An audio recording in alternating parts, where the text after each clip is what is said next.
पुणे बंगळुरू राष्ट्रीय महामार्ग रुंदीकरणाचे काम सुरू आहे। रस्त्यावर सर्वत्र खड्डे पडल्यामुळे प्रवासाला बराच वेळ लागत आहे।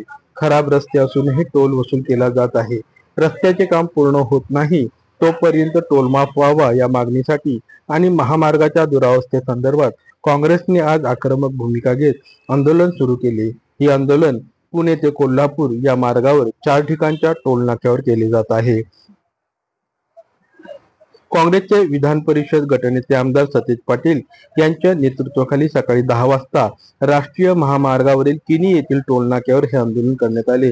पुणे पासून कागल कणगोळी या महाराष्ट्राच्या सीमेपर्यंत असणाऱ्या राष्ट्रीय महामार्गाची सध्या कमालीची दुरावस्था झाली आहे। वाहनधारकांना मोठ्या त्रासाला तोंड द्यावे लागत आहे। रस्त्याच्या दुरावस्थेमुळे अपघातांचे प्रमाण वाढले आहे, त्यामुळे टोल आकारणीचा हक्क गमावला आहे अशी भूमिका घेत काँग्रेस कार्यकर्त्यांनी टोल नाक्यावर टोल आकारणीस विरोध केला। महामार्गावर जमलेली सर्व वाहने टोलची रक्कम न घेता सोडावीत असा आग्रही यावेळी धरण्यात आला।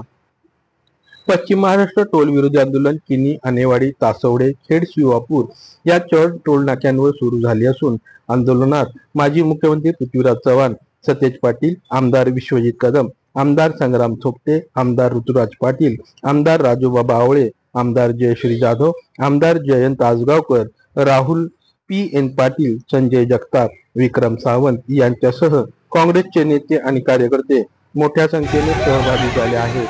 आझाद न्यूज महाराष्ट्र, सातारा। टोल नहीं, टोल नहीं, टोल नहीं, टोल नहीं, टोल नहीं।